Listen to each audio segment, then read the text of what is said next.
ఈ మధ్యకాలంలో వచ్చే కేసెస్ ఏవి ఎక్కువగా వస్తుంటాయి, ఏవి ఎక్కువగా మీకు వస్తుంటాయి?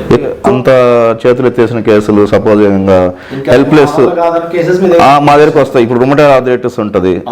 రుమటైడ్ ఆర్థరైటిస్ లో వాళ్ళు కార్టిజాన్ స్టెరాయిడ్స్ పెట్టుంటారు, ఇంకా వీక్ అయిపోయి కిడ్నీ ప్రాబ్లం వచ్చి వాళ్ళు వస్తారు రెఫరెన్స్ పెయిన్స్ తగ్గాలని చెప్పి. బ్యాక్ పెయిన్ లో lumbar spondylitis, disc prolapse, sciatica వాళ్ళు అట్లా నెంబర్ ఆఫ్ కేసెస్ వస్తాయి. సమస్యలకు 100% ట్రీట్మెంట్ గ్యారంటీ. 20 సంవత్సరాల ఎక్స్పీరియన్స్ కలిగిన అంతర్జాతీయ హోమియో వైద్యులు డాక్టర్ బెల్లంకొండ నాగేశ్వరరావు గారి ఆధ్వర్యంలో హోమియో ద్వారా 100% ట్రీట్మెంట్. For appointments 8121998560. మీ ఆరోగ్యం మా భరోసా. శ్రీధర్యం యూట్యూబ్ ఛానల్ ప్రేక్షకులకి స్వాగతం, సుస్వాగతం. ఫిబ్రవరి నెల 2024 సంవత్సరంలో తులారాశి వారి యొక్క గోచార ప్రభావం ఎలా ఉన్నది, వాటి వల్ల కలిగే ఫలితాలు ఏంటి, ఏ జాగ్రత్తలు తీసుకోవాలి, ఏ విషయాల్లో ముఖ్యంగా దృష్టి పెట్టాలి అనేటువంటి విషయాల గురించి ఇప్పుడు తెలుసుకునే ప్రయత్నం చేద్దాం. ఇది కేవలం గోచారం మాత్రమే, జాతకం కాదు. పూర్తి జాతకం కావాలంటే మమ్మల్ని సంప్రదించవచ్చును. ఇందులో మేము చెప్పేటటువంటి వాటిలో శాస్త్రానికి మించి కొద్దిగా అతిశయోక్తులు కానీ, లేకపోతే అతిగా మిమ్మల్ని అతిశయోక్తులు చెప్పేదో గొప్పవాళ్ళు అయిపోతారని కానీ, లేదా చిన్న కష్టం ఉన్నప్పటికీ కూడా దాన్ని ఏదో భూతత్వంలో చూపించేసి మిమ్మల్ని భయభ్రాంతులు చేసేసేటువంటి ప్రయత్నాలు ఏమీ జరగవండి.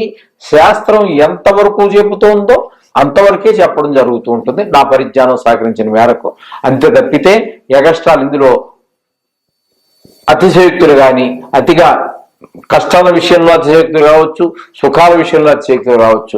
కష్టాల విషయంలో అతిశయోక్తులు చెప్తే భయభ్రాంతులు అవుతారు, సుఖాల విషయంలో మిమ్మల్ని ఎక్కడికో ఆకాశానికి తీసుకుపోయి యథార్థానికి మీరు ఎక్కడికి వెళ్ళరండి. ఏ ఆకాశంలోకి మీరు ఎక్కడుండాలో అక్కడే ఉంటా, లేకపోతే కొంచెం ఆర్థికంగా ఎదగచ్చేమో, నైతికంగా ఎదగచ్చేమో, కానీ వీళ్ళు మనం అనుకుంటున్నట్టుగా చాలా మంది అనుకుంటున్నట్టుగా ఎక్కడికో ఆకాశంలో ఎగిరిపోయేది కానీ భయభ్రాంతులు చేయాల్సిన పని కానీ ఏమి లేదండి. అంచేత సశాస్త్రీయమైనటువంటి పరిశీలన కోసం మీరు మమ్మల్ని సంప్రదించవచ్చును. మీరు హైదరాబాద్లో ఉండవచ్చు, లేదా భారతదేశంలో ఉండొచ్చు, విదేశాల్లో ఉన్నా కూడా సంప్రదించవచ్చును. మీరు మీ మంచి నిష్ణాతులైన వారు చాలా మంది ఉన్నారు. మీకు ఎక్కడ ఎవరున్నా నిష్ణాతులైన వారు అనే విషయాన్ని తెలుసుకున్న తర్వాత మాత్రం చూపించుకోండి. పూర్తిగా తెలియని వాళ్ళ దగ్గర చెప్పించుకోవటం వల్ల కొన్ని అనర్థాలు జరుగుతూ ఉంటాయి. దాని గురించి మనం ఎక్కువ ప్రస్తావించవద్దులేండి. అవన్నీ అనుభవీకంగా మీకే తెలుస్తూ ఉంటాయి. ఎందుకంటే మనం కూడా అనారోగ్యం వచ్చినప్పుడు గబుక్కుని మెడికల్ షాప్ దగ్గరికి వెళ్తాము, తగ్గదు. ఆర్ఎంపీ డాక్టర్ అయితే ఎక్కువ 100 రూపాయలు 150 తీసుకుంటాడు, అక్కడికి వెళ్తాం, అక్కడ తగ్గదు. ఈ విధంగా జబ్బు కొంచెం పెరుగుతూ వస్తుంది, ఖర్చులు పెరుగుతాయి. ఆఖరికి ఇంకెవరో దగ్గర కాని పరిస్థితులు ఏం చేస్తామండి, ఆ స్పెషలిస్ట్ దగ్గరికి వెళ్తాం. అప్పుడు ఆయన కరెక్ట్గా ఫైండ్ అవుట్ చేస్తాడు. ఆయన తీసుకునే 800-1000 రూపాయలు కన్సల్టేషన్ ఫీజు తీసుకున్నప్పటికీ ఆయన రాసిన 15-20 రూపాయల మందులతోటి మనకి తగ్గిపోయే అవకాశాలు ఉంటాయి. అందుచేత నిష్ణాతులైనటువంటి వాళ్ళు చాలా మందే ఉన్నారు. వాళ్ళ దగ్గర చూపించుకోండి, వాళ్ళ దగ్గర జాతకం రాయించుకోండి, వాళ్ళ చేత పరిష్కారాలు చేయించుకోండి. మీకు మా దగ్గరే చేయించుకోవాలని అనిపిస్తే మాత్రం మా దగ్గర నిర్భయంగా మీరు ఫోన్ చేసి మాట్లాడుకోవచ్చు. ఓకేనండి.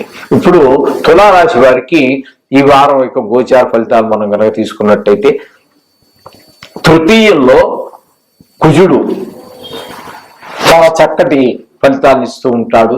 ఈ కుజుడు యొక్క సంచారం కూడా 15వ తారీఖు వరకు మాత్రం నడుస్తూ ఉన్నదండి. ఆ తర్వాత చతుర్థంలో ప్రవేశిస్తారు. చతుర్థంలో ప్రవేశించాక అది ఆయనకి ఉచ్చస్థానం అవుతుంది.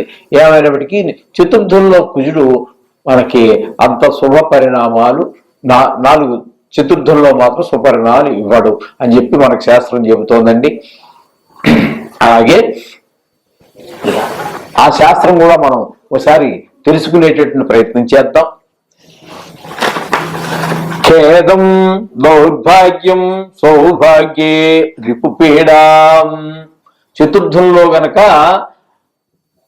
కుజుడు ఉన్నట్టయితే రిపుపీడాం, శత్రువుల్లో ఉన్న చికాకు, ఈ విధమైనటువంటి ఫలితాన్ని మనకు శాస్త్రం చెబుతోంది. అందుచేత చతుర్థంలో కుజుడు మనకి అనుకూలమైనటువంటి ఫలితాలు ఇవ్వజాలడు. అలాగే బుధుడు గనక మనం తీసుకున్నట్టయితే బుధుడు మనకి తృతీయంలో మనకి మంచి ఫలితాలు ఇవ్వజాలడండి. ఆ తర్వాత ఆయన కూడా మనకి బుధుడు కూడా అక్కడి నుంచి 20వ తారీఖు నుంచి చతుర్థంలో ప్రవేశిస్తున్నారు. చతుర్థంలో ప్రవేశించాక కూడా ఆయన సరి అయినటువంటి ఫలితాలు ఏమి ఇవ్వజాలడు. ఇక శుక్రుడు 3వ స్థానంలో సంచారం జరుగుతోంది. ఇప్పుడు ఆయన 11వ తారీఖున అక్కడి నుంచి ధనురాశిలోనికి నుంచి ఈ మకరంలో ప్రవేశం జరుగుతుందండి. ఈ శుక్రుని యొక్క ప్రవేశం కూడా మనకి 3లో ఉన్న 3లోంచి 4లోకి వెళ్ళినా కూడా శుభ పరిణామాలే మనకి సంభవిస్తూ ఉంటాయి. అంచేత శుక్రుడి వల్ల కూడా మనకి పరిపూర్ణమైనటువంటి మద్దతు లభిస్తూ ఉన్నది 4 రోజులు. అందుచేత వీరు సౌఖ్యాలన్నీ అనుభవిస్తూ ఉంటారు. భార్యా పిల్లలతో సంతోషంగా గడపడానికి కానీ, అనేక రకాలైన సౌఖ్యాలు పొందటానికి కానీ, సమయానికి భోజనం చేయటం కానీ, ఈ విధమైనటువంటి ఈ సౌఖ్యాలన్నీ కూడా మనకి చక్కటి ఫలితాలన్నీ కూడా మనకి ఈ శుక్రుడి వల్ల కలుగుతూ ఉన్నాయండి. ఇక పోయినట్టయితే చతుర్థంలో రవి వల్ల మనకి అంత శుభ పరిణామాలు ఏమీ కానరావండి. చతుర్థంలో రవి వల్ల కూడా కొన్ని అనేక రకాలైనటువంటి సమస్యలు ఏర్పడుతూ ఉంటాయి. ముఖ్యంగా గౌరవం మీద కొంచెం తగ్గే అవకాశం ఎక్కువగా ఉంటుందండి. శాస్త్రం కూడా అదే చెప్తోంది. స్థానభ్రంశం భయం సంపన్నం మానభంగం అంటే మరేదో కాదండి, అలా తప్పుడు ఆలోచన అక్కర్లేదు.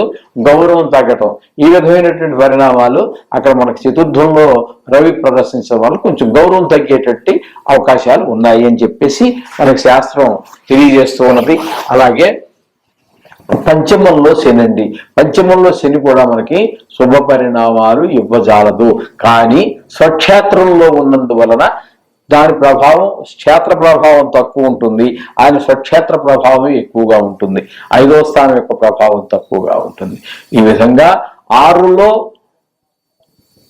6వ స్థానంలో రాహు అద్భుతమైనటువంటి ఫలితాన్ని మనకిస్తాడు. అనేక రకాలైనటువంటి సౌఖ్యాలు కలుగజేస్తాడు. ధన విషయంలో, ఆరోగ్య విషయంలో, అప్పుల విషయంలో, అనేక ఆయుర్దాయ విషయంలో, అనేక కోర్టు విషయాలు ఏమైనా ఉన్నప్పటికీ కూడా ఈ రాహు అన్ని కూడా ఆయన దగ్గర నుంచి చూసుకుంటారు. ఈ రాహు ప్రభావం కూడా మనకి చాలా చక్కగా పనిచేస్తూ ఉన్నది. ఇకపోతే సప్తమంలో గురువు అండి. ఈ సప్తమంలో గురువును కనుక మనం తీసుకున్నట్టయితే చాలా చక్కటి ఫలితాలు ఉంటాయండి.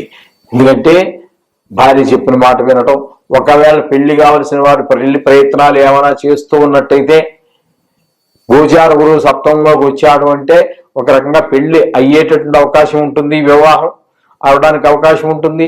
లేదా నెల రోజుల కార్యక్రమంగా, ఇది నెల రోజులు రాశి ఫలితాలు కాబట్టి ఈ నెల రోజుల్లో పెళ్లి నిశ్చయం అవటమో, లేకపోతే నిశ్చయం అయిపోయిన తర్వాత ముహూర్తాలు పెట్టుకుంటే ఈ టైంలో మనకు ముహూర్తాలు ఉన్నట్టయితే ఫిబ్రవరిలో కూడా కొన్ని ముహూర్తాలు ఉన్నాయి కాబట్టి పెళ్లి జరిగే అవకాశం ఉంటుంది. సప్తమంలో గురువు ఉన్నట్టయితే మంచి భార్య అవకాశం దొరికే అవకాశం కూడా చాలా ఉంటుంది. ఈ విధమైన పరిణామాలన్నీ కూడా అలాగే గురువు యొక్క విశేష దృష్టిలు ఎక్కడెక్కడైతే పుడుతూ ఉంటాయో ఆ ప్రభావాల సంతానం కలగటము, అలాగే భాగ్యస్థానం మీద ఆయన దృష్టి పడటము, ఇట్లాంటివన్నీ ఉండటం వల్ల అవి కూడా మనకి చాలా వరకు ప్రభావం చూపిస్తూ ఉంటాయి. అంచేత మనకి ఈ తులారాశి వారికి నిజానికి చెప్పాలంటే చాలా గ్రహాల యొక్క 9 గ్రహాలు, చాలా గ్రహాలు అంటే ఎన్నో అనుకోమాకండి, ఉన్నవే 9 గ్రహాలు. దశమ గ్రహ అన్నారు. అల్లుడు దశమ గ్రహంగా ఊరికే జోక్గా చెబుతారు, ఆయన ఏం గ్రహం కాదు. అల్లుడిని ఒక ఆట పట్టించడానికి ఇది వేళాకోళంగా చెప్పుకునేటువంటి మాట. ఈ నవగ్రహాల్లో మనకి ఎక్కువ గ్రహాలు చాలా అనుకూలమైనటువంటి పరిస్థితి ఈ తులారాశి వారికి కనిపిస్తుంది. తులారాశి వారికి ఈ నెలంతా కూడా మంచి శుభ పరిణామాలు జరిగేటువంటి అవకాశం, గోచార రీత్యా చాలా శుభ పరిణామాలు జరిగేటువంటి అవకాశాలు చాలా ఉన్నాయని మీ అందరికీ తెలియజేసుకుంటున్నా. మిగతావి రవికి శని కూడా స్వక్షేత్రం కాబట్టి అది కూడా చాలా అనుకూలమైన పరిస్థితి. ప్రతికూలంగా ఉండేటువంటి చాలా తక్కువ ఉన్నాయి. ఇక వ్యయంలో కేతు ఉన్నాడు, అది కూడా మనకి అనుకూలమైన ఫలితం ఏమి ఇవ్వదు. కానీ అలా అంత మాత్రం చేత ఇన్ని గ్రహాల యొక్క శుభగ్రహాల మధ్యలో 1-2 గ్రహాలు ఉన్నప్పటికీ కూడా కొంచెం అది పెద్ద మనకి పరిగణలోకి తీసుకోవాల్సినటువంటి పరిణామం లేదు. తులారాశి వారికి మాత్రం ఈ నెల అంతా కూడా చాలా గోచార రీత్యా అద్భుతంగా ఉందని చెప్పుకోవడంలో సందేహించవలసిన అవసరం ఏమాత్రం లేదు. శుభం భూయాత్.